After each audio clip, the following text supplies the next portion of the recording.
Hey, this is Edward from Videoplasty, and I wanted to make this tutorial because I had this exact problem myself and I had no idea how to do it. I wanted to export GIF files or GIF files, whatever you want to call them, and preserve the transparency, and I wanted to do that from After Effects and I had no idea how. There is an option to do that. You can export GIFs right now if you use the Adobe Media Encoder queue. However, the GIF files from there have no transparency. So if you want to use transparency, I had to find a workaround. And the way you can do that right now is you export them as MOV files with transparent background, and then you import that into Photoshop, and from Photoshop you save them as GIFs with transparency. Alright, so let's see how we can do that. We already have our composition here with transparent background, as you can see. So I'm just going to go ahead and add to the render queue in After Effects. And for the settings, we're gonna use a QuickTime format, and for the format options, we're gonna use PNG. Click OK, and here you want to make sure you select where it says channels, you want to use RGB plus alpha. Just gonna hit OK, and we're gonna render.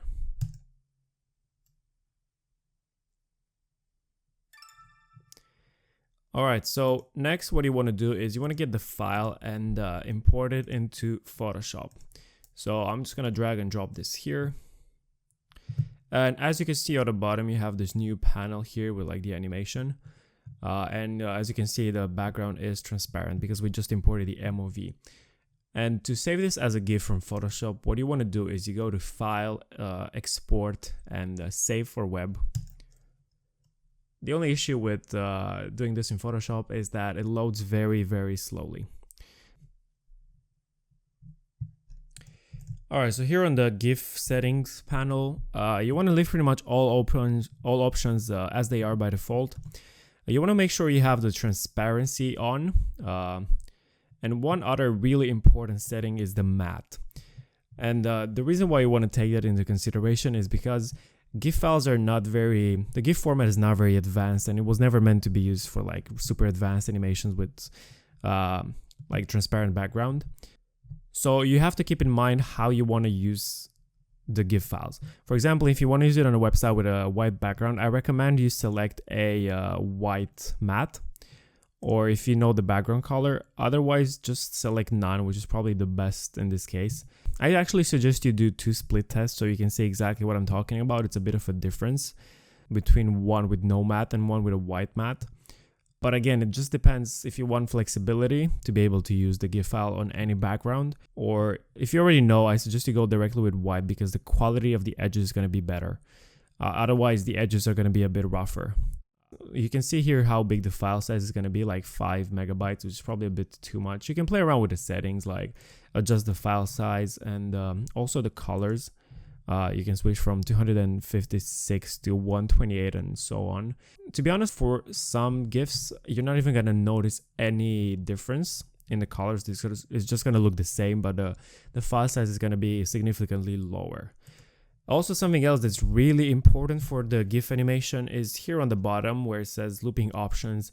You want to select forever because you want the GIF to play forever, basically. So let's save the GIF and see how it looks in a browser. Oh, and again, it's just going to take forever to process this whole thing. All right, that is saved. Now let's see how it looks in Chrome, for example. So I'm just going to take the GIF, drag and drop it here. And there you go, it plays. It actually loads a bit hard because it's like 5 megabytes and it's quite big for a GIF, but it works perfectly. I'm not sure if you can see it on this recording, but if you do this at home and try it a couple of times and split test the difference, you're going to see the edges are not that sharp with no matte. But if I knew I wanted to use it against like a black background like it is here, if you could just export it with a black matte, and the edges are going to be like super crisp and super sharp, and it's going to look super nice. But even like this, it's perfectly fine. You can use it. There's no problem. It's just something to keep in mind when you convert the GIFs. Alright, this was Edward Stinger from Videoplasty. If you're interested in buying GIFs like this, like you can see right now with the corporate woman walking, You can get a lot of them on videoplasty.com, where we also sell stock animation, GIF animations, and also vector files. So have a look, and I'll see you soon.